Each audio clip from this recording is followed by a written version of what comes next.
Welcome, Maharaj. Pranam, Maharaj. Welcome on behalf of Tat Padam. So nice to see you after a long Namaskar. time. Yeah, namaskar. The session is all yours, Maharaj. Yeah. Please accept my Shastanga Pranam, Maharaj. Oh, yes. Namaskar. Om Sapakaya cha Dharmasya Sarva Dharma Swarupine Avatara Varishtaya Ramakrishnaya Te Namaha Jananim Sharadam Devim Ramakrishnam Jagadgurum Padapadme Tayosritva Pranamami Muhormuhu Namasri Atirajaya Vivekananda Suraye Satchis Sukaswarupaya Swamine Tapaharini. So, Thakur is in the company of Vidyasagar. He says, in Kali Yuga, man being totally dependent on food for life cannot altogether shake off the idea that he is the body. In this state of mind, it is not proper for him to say, I am he. When a man does all sorts of worldly things, he should not say, I am Brahman. Because no, Brahman means completely recognizing that the world is unreal, having nothing to do with the world, being completely, virtually the world should not even exist for you, that kind of a state.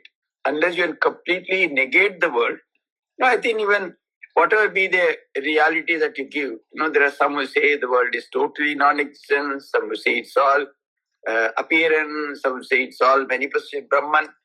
See, the world should not impinge you, or world should not attract you in any way. You should not be bound in the least by anything in the world. When you can really reach that state, then only you can say you are that consciousness, you are that Brahman, you are the dark. Till then, it's really absolutely meaningless to say that I am Atman and Brahman and behave like this. Somebody, one wandering sadhu, somebody had come to Dakshineswar. He was doing all sorts of things and he was talking about jnana. Thakur used very strong language, can't be repeated. He said, I spit upon it, and even he used a verse expression. So I don't believe in such a knowledge. So he says, those who cannot give up attachment to worldly things and you find no means to shake off the feeling of I, should rather cherish the idea, I am God's servant, I am his devotee, and can also realize God by following the path of devotion. So ultimately, it's only the finer distinction, the finer perception of reality, that only matters. Otherwise, whatever path you take it sincerely, do it with tremendous perseverance, dedication, and intensity, you will reach the goal. See, ultimately, what it is ultimately, it is beyond words. Scriptures themselves say, Yato vacho nivartante aprapya manasase avang manasa gocharam. These are the expressions used for that ultimate reality. Why give it a name? Call it God, call it Brahman, call it Supreme, call it consciousness. They are all one and the same. So, where is the difference? Where is the difference between schools? When you come down from the state of that supreme realization, how you perceive the manifested world, this is where they fight. That's why Thakur says everything leads to the same ultimately. And our sages said, Ekam Sat Vipra Bodha Vadanti. How can you see if the ultimate truth can be different? It's not the ultimate truth at all. Ultimate truth is ultimate. Truth is ultimate. It's nothing beyond that. There cannot be a second thing. Now, what is the name that you give?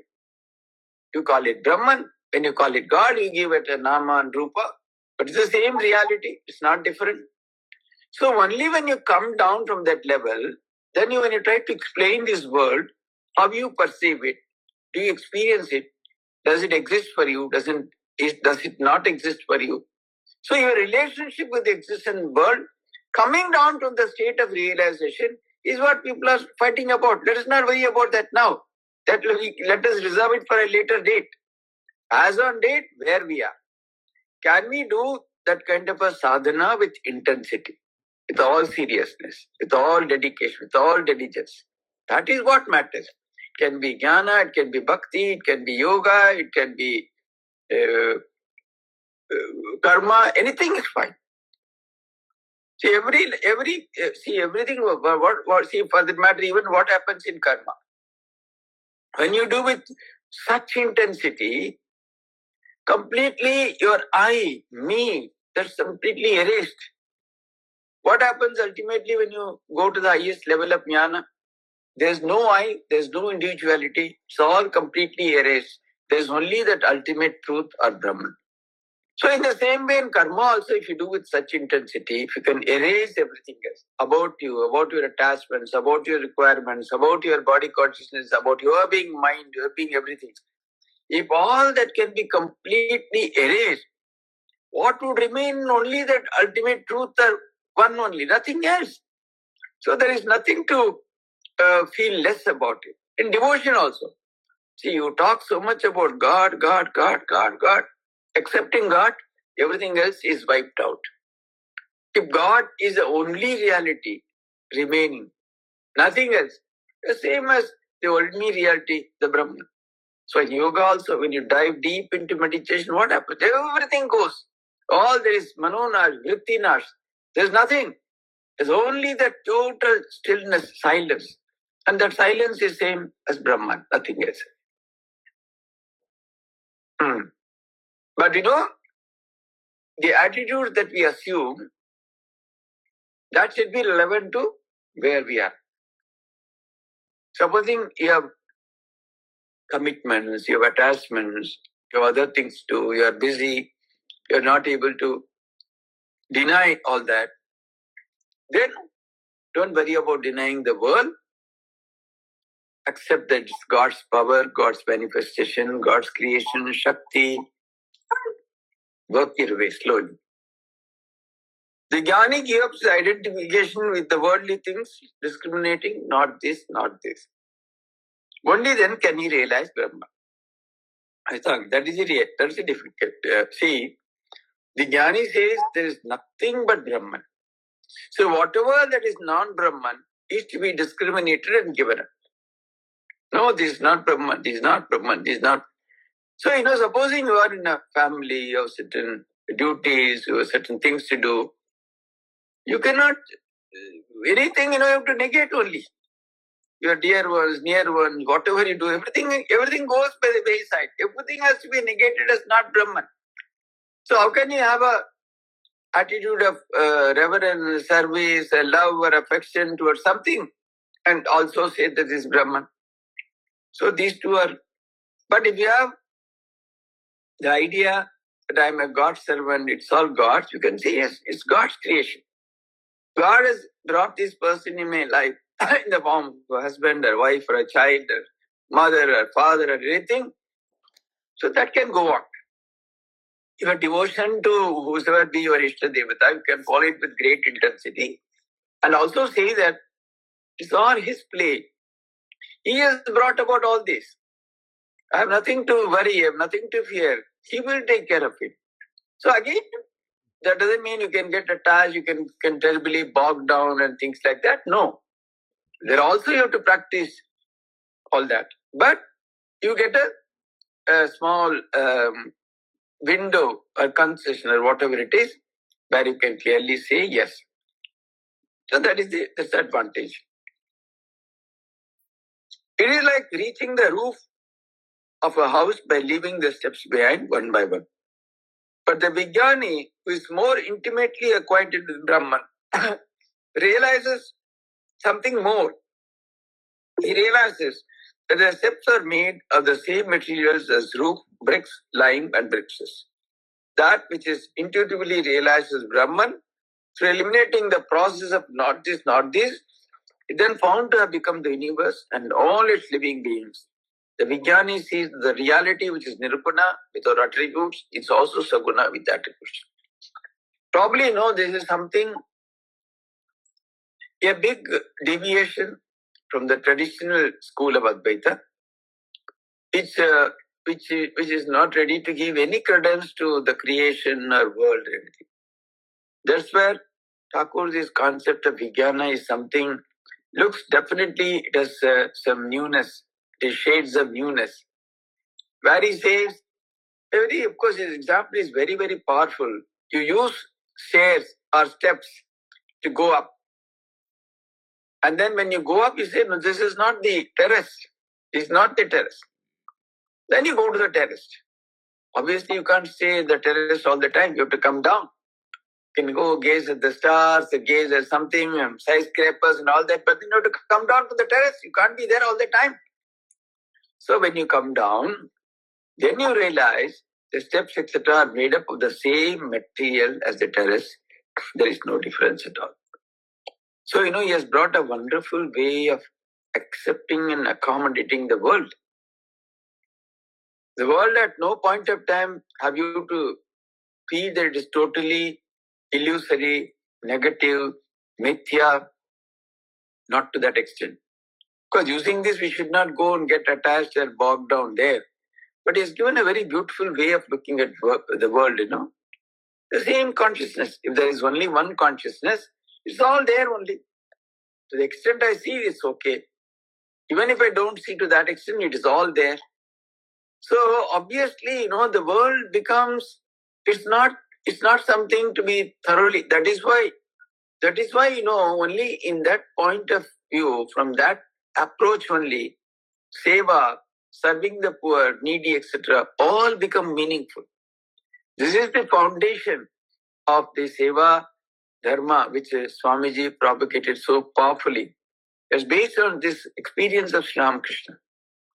It's all one and the same reality. You read Nivedita's introduction to Complete Works, a masterpiece. Masterpiece. She writes after Vivekananda's speech, the one and the many are the same reality. It's a very unique contribution of Swamiji. The one and the many are the same reality. They are not two different things. So, if that becomes so, imagine, that's why Swamiji says, the carpenter, the factory worker, all are practicing only the same Advaita. The Vedanta can be as much a place, a factory or a workshop or a shop or anything can as much be a place of worship as a temple or the church or the mosque or anything. So if it's all only that, wherever you are doing that. So the more and more you remember, recognize, be in that, you go forward in spirituality. The moment you forget, you come sliding down. So there is no need for anyone to feel, no, I should give up all that and go. No, in this very place, it is as good as the ultimate truth. Facing one-to-one with reality. See, that's what Sri Thakur clearly taught him. Swamiji was pressing him again and again for this Nirvikalpa Samadhi. But he said, see, what a narrow-minded person you are. I thought that you will become a huge banyan tree, under the shades of which thousands of scorched souls will take shelter. And you are thinking about your own mukti. Why do you want to see God with eyes closed? Can you not see Him with eyes open? Swamiji's eyes were really open that day. So, that this is a very extraordinary contribution of Thakur Man Swamiji, that everything is sacred. So Nivedita writes, henceforth, no more distinction between the sacred and the spiritual. To labor is to pray. All are modes of, worshipping the same ultimate reality. So definitely they have made a very singular, very specific contribution to our philosophy and ideas that way. So obviously, it's very, very, very important. So he says, a man cannot live on the roof for a long time. He comes down again. Those who realize Brahman in Samadhi come down also and find that it is Brahman that has become the universe and its living beings. See, while before Samadhi, everything for them was to be negated, to be given up as unreal, as not Brahman. But after Samadhi, when they come down, they feel it's all the same reality. So a sense of a feeling of worship, devotion comes to everything, whatever you do. That's why the Rogi Narayana, the patient Narayana, is as much a sacred item of worship as the image in the temple or elsewhere. So they have completely revolutionized the Hindu way of looking at life. See why? No, Swami, there is also a reason. He saw that this idea that the world is unreal is all to be negated. People would go to Himalayas, but what they were doing? Kind of, wasting their time. If anything happens, everybody would run if there is a bandara, if there is something is being given free and all that. That's not the state of Brahma Jnana, दिन भर ऐसे चर्चा करते रहते थे. हाँ, जगत तीन काल में नहीं है, लेकिन कोई कुछ दे रहा है तो सब दौड़ते. So that kind of Brahma Jnana, what is it? Is it? No. On the other hand, if they can be brought to work in the society, what remarkable contribution. That's because, Swamiji he was so compassionate. He had such a huge heart. So when he went on his Bharat Parikrama, he was so deeply moved by the poverty and the illiteracy of people. No. He clearly says, I do not believe in a religion, in a God who cannot wipe the tears of a widow, but he promises heaven. I don't want such a God, he says. Can you solve the problem here and now? That's why everything is sacred.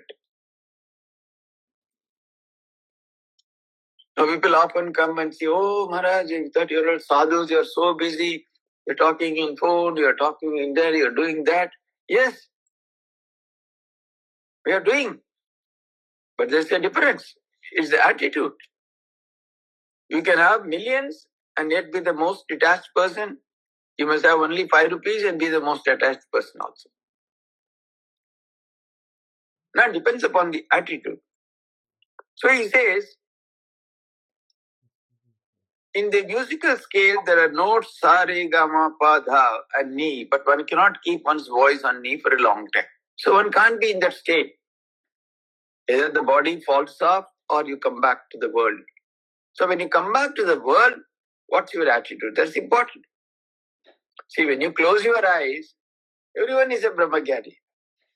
You are sitting, closing your eyes, not looking at anything. You are a Jnani, you are in Samadhi. But you have to open the eyes. How do you behave? That's important.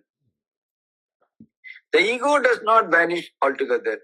The man coming down from Samadhi perceives that it is Brahman, that has become the ego. The universe, all living beings, is known as Vijnana. I was Sunday talking with somebody. I asked that monk, how is it that in Samadhi, where the vrittis completely die, there's no vritti at all, how does such a person then come back? How does? Then I think in Vivek Chudamani, they have discussed very Chandrasekhara Bharti, he has given an explanation. It seems there are 3 types of samadhi. In one samadhi, by virtue of your own past samskaras, automatically vritti arises, you come down. That's one thing. Second is, if someone is nearby, say like Thakur there, they used to chant certain mantras. He used to sell for this, he used to have chant like this, given a various list. Through that, they come back from that state. And then third is something you finished. You don't come back at all, the body drops off. So, the path of knowledge leads to truth, as is the path that combines knowledge and love. Bhakti and it, that also leads to truth. The path of love too leads to this goal. The way of love is as true as the way of knowledge. All paths ultimately lead to the same truth. But as long as God keeps the feeling of ego in us, it's easy to follow the path of love. When the ego is there, it can be shaped, chiseled, directed It can't be uprooted and thrown out. It's possible only with the idea of the highest knowledge, the highest samadhi, everything. That's a huge struggle. Easier will be give a shape, direction to that I, the ego. If you feel proud, no, I'm the servant of God. I love God. These are all His things. He has given. So if you have that ego, everything, give them, channelize them towards God. That's slightly an easier path that way. The Vijnani sees that Brahman is immovable and actionless, like Mount Sumeru. This universe consists of the three gunas, Sattva, Rajas and Tamas. They are in Brahman. Brahman is unattached. So everything is, again he gives a very, very beautiful example. There is poison in the teeth of the serpent. If it bites somebody, that person dies out of poison. But the serpent is not affected. The same way, all those might be there, but Brahman is not under the influence of any guna. It is gunatita. But in the aspect of creation of Shakti, all these three gunas, they come into play.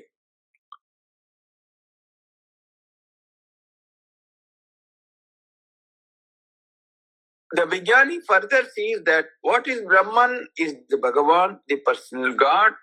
He who is beyond the three gunas is the Bhagavan with his six supernatural powers.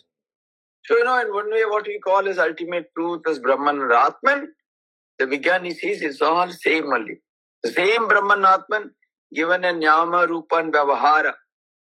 See? Remove those casings of Nama and Rupa and Vyavahara. It's only the same Chaitanya, that consciousness, that oneness. Huh?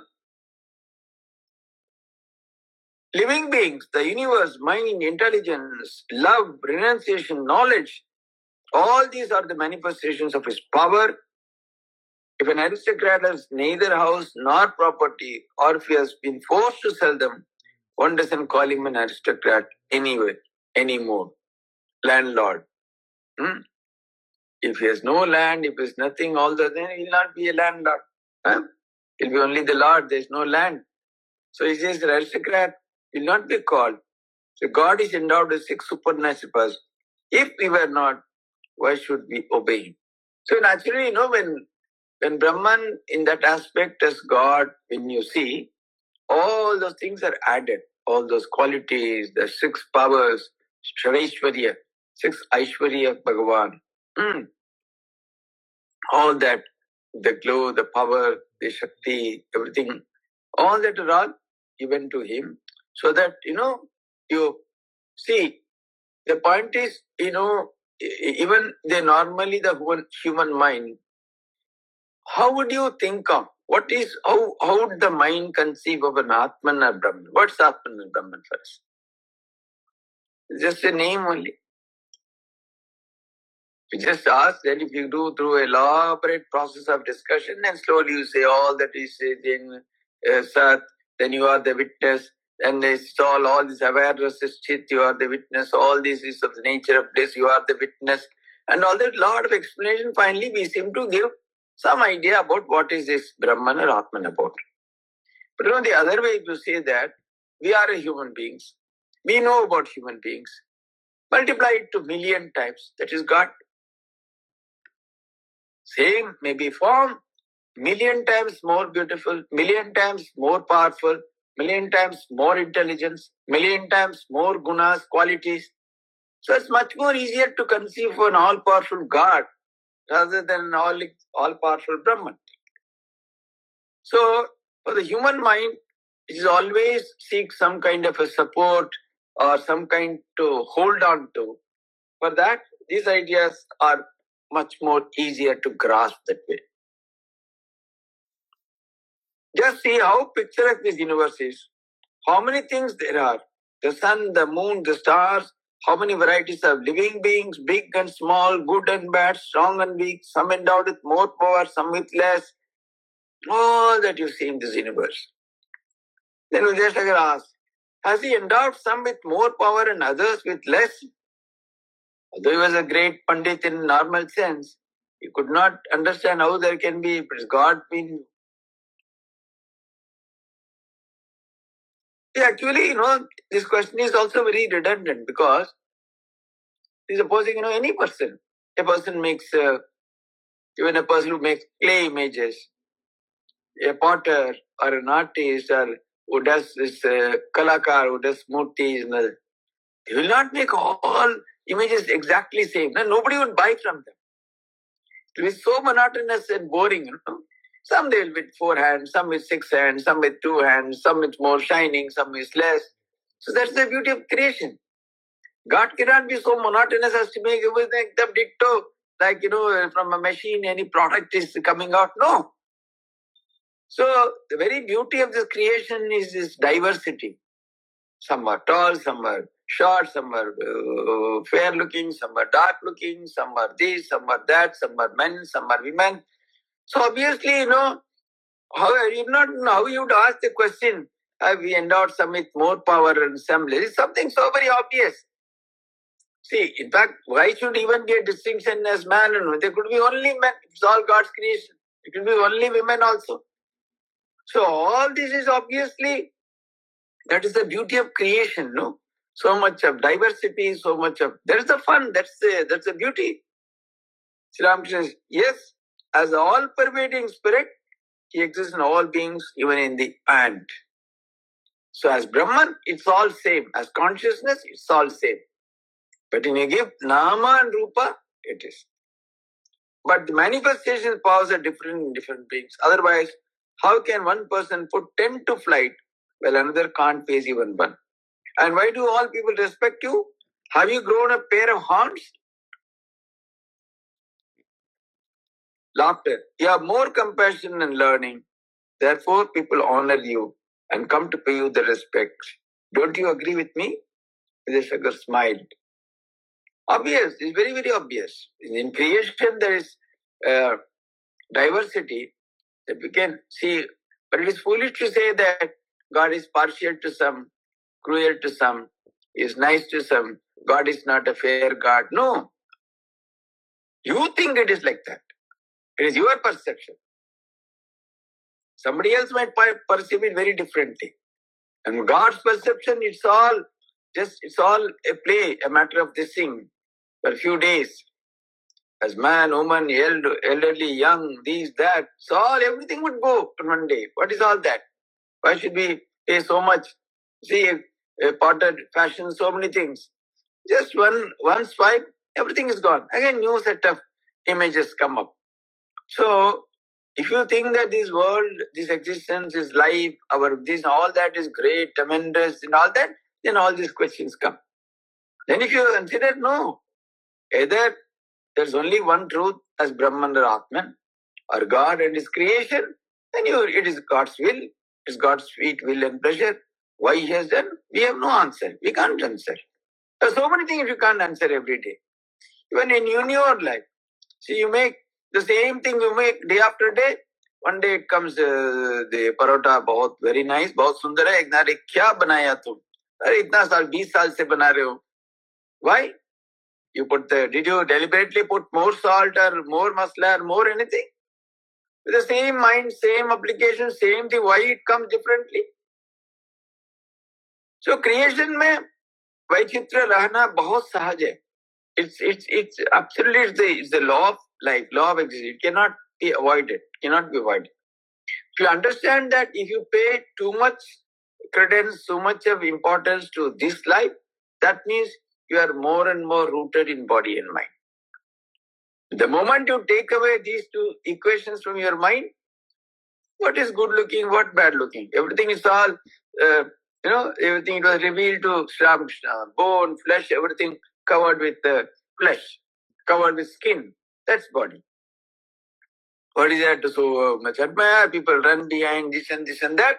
After a few years, you yourself can't look at your own body in the mirror. It looks horrible. I was Vishwa Sundari, kya ho gaya mera? That's the nature of life. Everything will go away. So if you think that's okay, it is given, God has given, let me put it to use in a very wonderful way. That's the way of looking at life. rather than clinging to anything and being attached and so on and all that.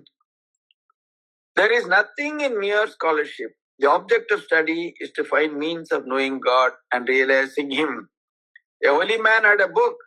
When asked about what it contained, he opened it and showed that on all pages were written the words Om Rama and nothing else.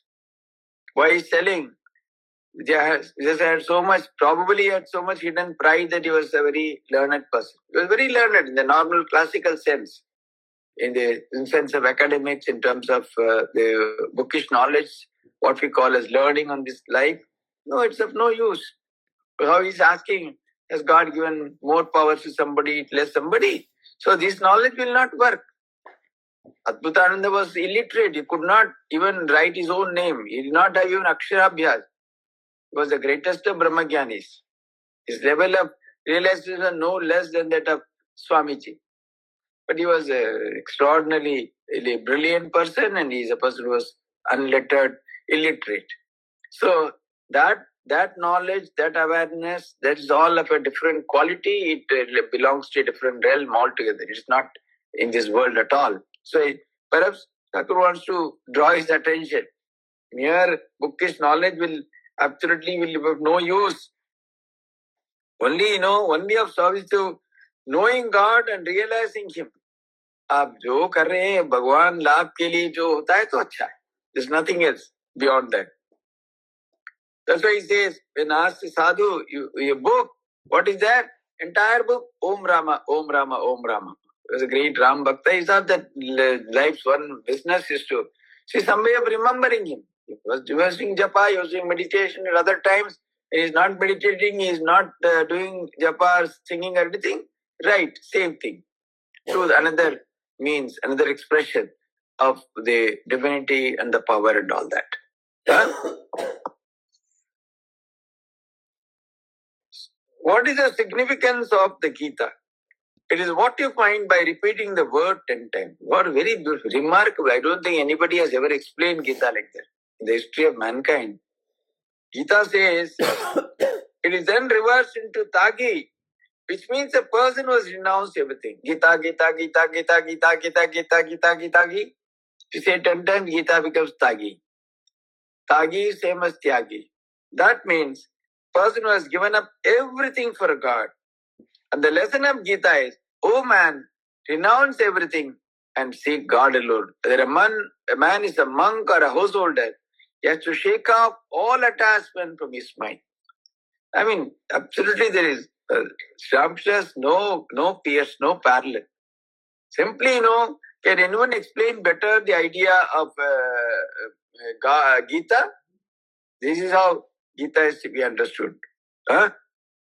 Gita, 10 times you repeat Gita, Gita, Gita, what happens? And then give up everything for the sake of God. There's nothing else. Huh? ठीक है, today's Ma Saraswati ki Aradhana.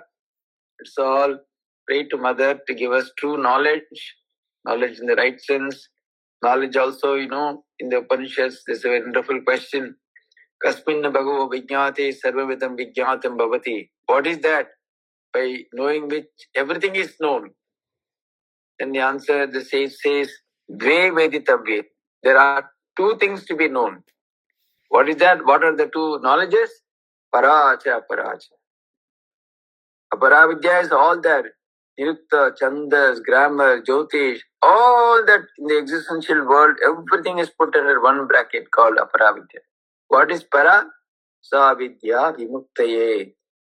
That vidya which releases you, releases all your bondages, makes you totally free.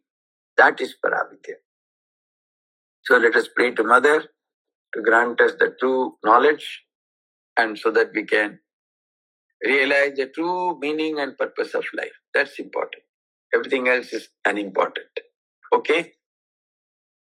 Thank you. So anyway, now I have a few minutes for questions. Yeah. All these things Thakur says and the way you analyze and tell us makes us feel and actually comprehend the depth of knowledge he has got. Now, my question is, he did not study this. what is your thought that where does he get this from? It comes on his own, or he has heard it somewhere with the monks he mixed in his childhood, or No, see, Totapuri? How? see, these are all not. No. These are all. See, these are not. Of course, he was a Shrutidhar. Whatever he heard once, he could retain. Anything he heard once, it was because the mind was so pure. See, why? What is our problem? Because our mind is so cluttered, so it takes so much effort to learn and understand, remember, and all that. The mind is pure, anything can be mastered in no time. And in his case, these are all not bookish knowledge. These are all revelations of his own experience. When you go to your transcendental realm, Thakur himself says, have you seen how they measure grains in the villages? It's a huge heap. Somebody is measuring, it's a measuring vessel. Someone behind keeps pushing. This is Ma Ras Chaladichan. Mother keeps supplying me unending knowledge. See, it is not, because we are at this level, when you go to one level, the capacity to assimilate, accumulate, reveal, all that will be enormous. Because, imagine if someone, we're all individual minds with our limited understanding, limited capacity, limited ability to comprehend all. Suppose someone is in touch with the entire whole world, cosmic mind. Imagine the source. Anything, anywhere. See, we draw only from this one mind. Now I can't even draw from your mind. But supposing I have connection to your mind, I can use Pratish knowledge also. So like that, if someone has connection with the entire world, imagine his reach and his source. Oh. So anything is possible for such a person because he was in touch with cosmic mind. So Only from that state, such revelations used to happen in his life.